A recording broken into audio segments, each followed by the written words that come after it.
In the headlines, Supreme Court dismisses PDP suit challenging double nomination by Kashim Shettima. Police deploy personnel to strategic locations, divert traffic in Abuja ahead of inauguration. Gunmen invade Imo community, kill monarch, one other. And on the foreign scene, militant Al-Shabaab group attacks Ugandan troops based in Somalia. Hello and welcome to Trust News Update. I am Abdurrahman Umar. Thanks for joining.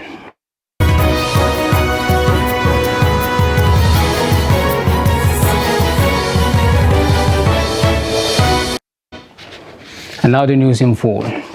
The Supreme Court has struck out a suit instituted by the opposition PDP seeking disqualification of the Vice President-elect Kashim Shettima over alleged double nomination.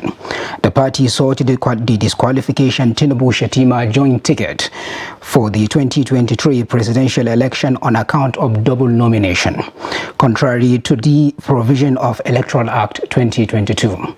Noel Samson reports that the judgment now clears the cost for the inauguration of President-elect Bola Ahmed Tinubu and Vice President-elect Kashim Shettima slated to hold on Monday. The report. The appeal was brought by the People's Democratic Party through their counsel, Mike Ozokome, SEN, alleging that Shettima had double nomination as senatorial candidate for Borno Central Senatorial District and Vice President candidate under the All Progressive Congress. The Apex Court held that apart from the fact that the PDP lacked requisite jurisdiction to institute the suit, the party also failed to provide sufficient evidence against Shettima to prove its allegations. The Supreme Court have dismissed our appeal, that we have no local standard, and that irrespective of the unlawfulness of what APC did, we are not members of APC and we cannot challenge it. Yes. Well, this is the Supreme Court. We can't, like I told them in court, we can't appeal to God. We will stop here. We are bound by their judgment. However, counsel to APC, Babatunde Ogala, SEN, expressed pleasure with the decision of the Apex Court. I must commend the courts, the Supreme Court, and not just the Supreme Court, but all layers of court that this matter has gone through. You will notice that the court had said the issue ordinarily would have been settled on locus, but they went into it just to let the record straight and to make a policy and to send a message loud and clear to the whole world that this kind of frivolous actions will not be entertained by this court. The matter is settled. This is the highest court of the land. Shettima was validly nominated in full compliance with the provisions of the Electoral Law and the Electoral Act and the Constitution of the Federal Republic of Nigeria, and it has also been confirmed that he was indeed well and validly nominated. Justice Adamu Jauro, who delivered the lead judgment, imposed a fine of 2 million naira on the PDP for interference into the internal affairs of the All Progressive Congress and the conduct of its primary elections and nomination of its candidate. Noel Samson, Trust TV News, Abuja. The presidential candidate of the People's Democratic Party, PDP, Atiku Abubakar, said the Supreme Court's dismissal of his party's suit against the All Progressive Congress, APC, will not discourage him from seeking justice. Atiku, who made this comment on Friday via his official Twitter page, said the party's legal team are primed to robustly prove that the election of February 25th was fraudulent, did not comply with the constitutional requirements and the electoral guidelines of the Independent National Electoral Commission, INEC. The PDP flag bearer added that the announced winner was not even qualified to contest the poll. The former vice president urged his supporters to exercise patience and conduct themselves peacefully as the party diligently conducts its litigation at the Presidential Election Tribunal Court. Ahead of the presidential inauguration scheduled for Monday, May 29th, the Federal Capital Territory Police Command says it has deployed human and material resources across the nooks and crannies of the territory to ensure that the event is safe and peaceful. A statement issued on Friday morning by the command's spokesperson, SV Josephine Adi, said the deployment consisting of all intelligence and tactical assets at the command's disposal is solidified with interagency collaboration. The statement said the move was born out of the need to avert any form of threat on the nation's democratic process. According to the PPRO, the strategic operational deployment is characterized by visibility policing across the territory, staff and search duty, intelligence-led raids on black spots, surveillance, vehicular foot patrol, and diversions at strategic points, namely. She said the Commissioner of Police FCT Command, Haruna Garba, equally alerted the residents of proposed fireworks scheduled to take place on the eve of the inauguration at the City Gate and the Millennium Tower to usher in the new administration. In the meantime, Borno State Governor Umar Zulum has dissolved the State Executive Council and boards of parastatals, as well as disengaged older political appointees to mark the end of his first time in office. The governor, during a valedictory session with the cabinet in Maiduguri, appreciated cabinet for sacrifice, commitment, loyalty, and also seek for forgiveness for his hot-tempered approach in course of running the administration. He observed that the first time was challenging because of the insurgency, but expressed satisfaction with the administration's agenda and efforts for the people of Borno State, whom he said the government enjoyed their support.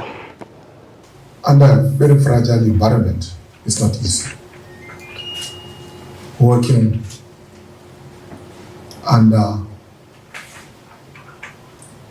this environment, it's not easy, especially during the year 2019, 2020, 2021. It has never been easy, battling with the insurgency. On this note, once again, I want to express my deep appreciation. And I'm a human being. In the course of discharging my duty as the Chief Executive of the state, I must have erred or offended some of you. And therefore, I do hope that you will forgive my shortcomings. On my own part, I think it is well known for almost all of you. Yes, many can say I'm somebody who is hot-tempered. That's my nature and I cannot do otherwise. But again, I don't go to my bed keeping somebody in my heart or in my mind. And now on security, gunmen have killed the traditional ruler of Orso Obodo in Oguta local government area of Imo State, Eze Victor Ijuoma. The traditional ruler was killed alongside the traditional prime minister of Isama of Mbele community in the council. Reports say the two traditional leaders were killed in two attacks in separate locations on Thursday evening. A source from Orso Obodo said that the killers accosted the traditional ruler at Umuamaka Junction in the neighboring Izombi town and slayed him inside his car, setting his body ablaze. The traditional prime minister Mbele, whose name was not available, was said to have been killed in his town. Residents of the two communities have fled their homes for fear of further attacks. Police Public Relations Officer ASP Henry Okoye told newsmen he was yet to be briefed on the incident. The Lagos State Police Command has paraded 40 suspects for engaging in armed robbery, stealing, kidnapping, and cultism. The parade of the suspects took place at the police officer maze in Ikeja. The report. Parading the suspects, the command's public relations officer, Benjamin Hudenyi, said the command recovered 8 arms, 16 live ammunition, 6 vehicles, 1 mini yellow bus, and 1 motorcycle. Others are 2 axes, 9 generators, 7 TV sets, 2 grinding machine, 2 knives, 1 home theater, 27 phones, hard drugs, a bag of rice, and decomposing human hands. We also have a case of conspiracy and armed robbery. These people specialize in attacking people in Ikorodu, and they've been able to cut away so many motorcycles, electronics, laptops, even cell phones. But we're able to swing into action, and we recovered some of these things. We have some iPhone Pro Max, some iPhone 7, and some Samsung phones. They are also here. Conspiracy, this is a case of conspiracy, receiving of stolen property, and stealing. So our operatives were able to arrest the trio of Emeka Kalu, 52 years of age, Emeka Jefferson, 46 years of age, and Christian Oda, age 35. This gang specializes in breaking into shops and stealing parked vehicles. Udenyin further stated that their investigation also led to the arrest of a 74-year-old woman who is engaged in receiving and selling of stolen generators and other electronic items. The police public relations officer said the arrested suspected cultists came from Ikorodu area of the state. We also have a case of conspiracy, kidnapping and unlawful possession of human arms. So we arrested these people with human arms. Right in Ikorodu, they were going on a motorcycle, and the police, based on reasonable suspicion, accosted them. Immediately they sighted the police, they ran into the bush, but were able to follow in hot pursuit and were able to get them arrested and recovered the human arms. This happened in Ikorodu, and our investigation revealed that one of the suspects was actually our suspect some years back and was detained in our cell, but when NSAS happened, he escaped from the cell. So far back then during the NSAS protest, he escaped, but this time around, while committing another crime, he was arrested. Udenyin said the Commissioner of Police in Lagos State, Idowu Owohunwa, has assured Lagosians that the command will do everything operationally possible to ensure that crime and criminality are brought to the barest minimum in the state. The Lagos government on Thursday tendered 3 documents in evidence against 4 employees of Chrisland schools charged with involuntary manslaughter of a 12-year-old student, Whitney Adeniran. Ademoye Adewale, Kuku Patai, Belinda Amao, and Victoria Nwatu are standing trial on a 2-count charge of involuntary manslaughter and reckless negligent acts at the Ikeja Division of the Lagos High Court. The student Adeniran slumped and died during the school's inter-house sports at the Agege Stadium on February 9th. The Director of Public Prosecutions, Babajide Martins, tendered the documents while leading witness father, Adeyemi Adeniran, in evidence. Justice Oyindamola Ogala admitted the documents in evidence as there was no objection from the defense counsel. The deceased father told the court that his daughter left home on February 9th, healthy and hearty, for the school's inter-house sports. He said his wife was at the inter-house sports but was not informed that her daughter had been taken to a hospital when the alleged incident occurred. The judge adjourned the case until June 1st for the continuation of cross-examination of the witness. The Muslim Student Society of Nigeria has called on federal government to ban primary and secondary school textbooks with sexually explicit material in its letter to the Federal Ministry of Education. The society warns that sexually explicit material could corrupt the minds of children. Hamid Oyebade files in the report. The Amir of the Muslim Student Society of Nigeria, B-Zone Kozim Odedeji, said some textbooks meant for children in primary and secondary schools contained sexually explicit materials. Odedeji said some of the textbooks promote abortion, masturbation, and immoral sexual behaviors. There are things that are better left for the parents and the religious leaders to handle. So there are things that can unnecessarily sexualize our children. So issues bordering on abortion, issues bordering on safe sex, and some other things, lewd things like that. So we believe these children they are too young to be exposed to this kind of information. Some parents in Osun State agreed with MSSN, saying that sex education should be left for parents to handle at home rather than the school. And in Islam, it is totally, abhorred that such subject should be made public discussion, even among the elderly, not to talk of children who do not know, anything yet. So to create such a impression in young minds like that is very, very deplorable. Sex education should be taught at home, not in the school. The parents know the level of their children, because teaching them in the school, we made them to expose to some of these bad things. When they taught the students in the class, the students may like to practicalize what they were taught in the class, so that after the school hour, they may find somewhere to practicalize what they have been taught in the class, which can cause harmful to the children. So it should be left for the parents, not that it should be taught in the school.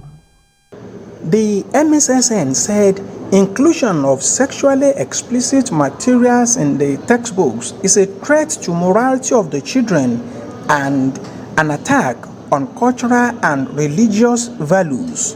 The first thing we want is that all these books that contain all these materials should be recalled from the market. So we want them to be recalled from the market so that they will not be in use again. So, and at the same time, we want the curriculum to be reviewed so all those contents will not be necessary again. So, and we want the abolition of sexual education in our schools, in our primary and secondary schools. The society is worried about the declining discipline, examination malpractices, and immorality, among other vices. Amid Ojegbade, Trust TV News, Osogbo. All right, you are watching Trust News Update. Coming up shortly after the break. Federal government provides succor for flood victims. For details of this and more, do stay with us.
Trust TV, documenting the Nigerian story.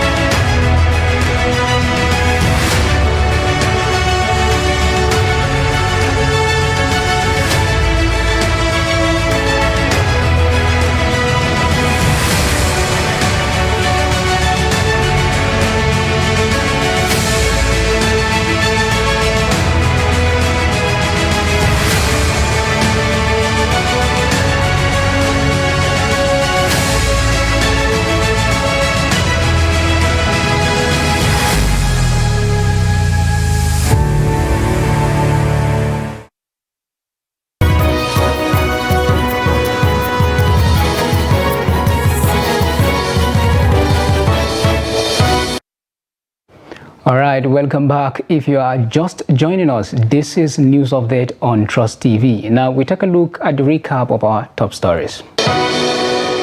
Supreme Court dismisses PDP's suit challenging double nomination by Kashim Shettima. And police deploy personnel to strategic locations, divert traffic in Abuja ahead of inauguration. Now moving on to more stories. The House of Representatives has urged the federal government to direct the National Council on Climate Change in collaboration with relevant ministries to immediately implement to reduce the impact of climate change in the country. This resolution followed the unanimous adoption of a motion moved by Sam Onwobo from Abia State at Thursday's plenary. Moving the motion, Onwobo said there was a devastating impact of climate change in the world, particularly in Nigeria, with desertification racing southward at a speed of 0.6 kilometers per annum, gully and coastal erosions destroying communities and farmlands, and drying of Lake Chad. The lawmaker expressed worry that except Nigeria takes necessary measures to reduce the impacts of climate change in the country, the conditions-induced calamities will continue. Also cognizant that the industrial sector contributes a high percentage of greenhouse gas emissions in Nigeria. Hence, the need to develop the capacity for implementing a carbon credit scheme to incentivize the decarbonization of the industrial sector in Nigeria. Observes that carbon credit is a policy where industries are encouraged to reduce their carbon footprint to earn calculated carbon credit per ton of carbon, while industries which exceed emission threshold are sanctioned with fines. Therefore, the carbon market is a trading platform whereby carbon credits earned by one industry can be purchased by another to make up for their pollution. Federal government, through the Ministry of Niger Delta Affairs and the National Emergency Management Agency, NEMA, has distributed relief materials to the 2022 flood victims in Delta State. Jonathan Awenye reports that the relief materials at the State Emergency Management Agency's warehouse were handed to the state government for the distributions to the victims. His report. The 2022 flood disaster affected 17 out of the 25 local governments of Delta State. In the wake of the devastation, hundreds of homes, farmlands, schools, hospitals, and communities were submerged. Since then, the affected families have been left distraughted. With this response from the federal government, things are beginning to change. The federal government, through the President Muhammadu Buhari, has achieved that sense of awareness that it is important for the government to come to the aid of the people that were so affected by the flood, and hence we have flagged off these presidential palliatives that will be distributed to the people so affected. Yes, the role of the state is to ensure that the materials will get to the beneficiary communities. Those are the areas that were actually impacted by the flood. Expectedly, the Delta State government is full of praise. Receiving the items, the director of the Delta State Emergency Management Agency, SEMA, says the materials will put smiles on the faces of the victims. And we are at the state level hoping that this thing, like we have promised them, will be distributed as they have highlighted. And they already draw up a chart of the distribution profile. That is what we are there to, and ensure that these items get to the victims as they are requested. More relief materials are expected in the coming weeks. Jonathan Awanyai for Trust TV News. And now on the foreign scene, the militant Al-Shabaab group on Friday morning carried out an attack on a Ugandan troops base of the African Union Transition Mission ATMIS in Bulamaria district in Lower Shabelle region in Somalia. The attack began shortly after morning prayers. It started with a large explosion believed to be an explosives landing vehicle. Bulamaria is about 110 kilometers, 68 miles from the capital, Mogadishu. Residents reported that after the big explosion, 2 more explosions occurred in the camp before a fight started between the Ugandan troops and the attackers. Al-Shabaab said they captured the camp and killed dozens of ATMIS soldiers, but there has been no independent confirmation of the group's claim. ATMIS says its forces are currently assessing the security situation in the area, but no word yet from the Somali government regarding the attack. Ugandan Army spokesperson Felix Kuleyeye told Kenya's Daily Nation that the military was proving the attack. He blamed foreign insurgents for the raid without giving further details. The actual damage caused by the attack is not yet known. And in sports, Bendel Insurance will take on Sunshine Stars in the key fixture of the 2023 Nigeria Federation Cup. The encounter promises to be an interesting affair following the two teams' impressive performance in the competition this session. Both teams will lock horns at the Awka City Stadium on Sunday. In the other quarter-final fixtures, Giant Killers, Warri Wolves will take on Lobby Stars at the Otumba Defo Dina Stadium. Ijibode Plateau United will face Kwara United at the Area 3 pitch Abuja, with Rangers battling it out with Doma United at the Akure Sports Complex. All the matches will be played this weekend. With that, we have come to the end of Trust News Update. Do not forget to follow us across all our social media platforms and our YouTube live stream. I am Abdurrahman Omar. Thanks for watching and bye for now.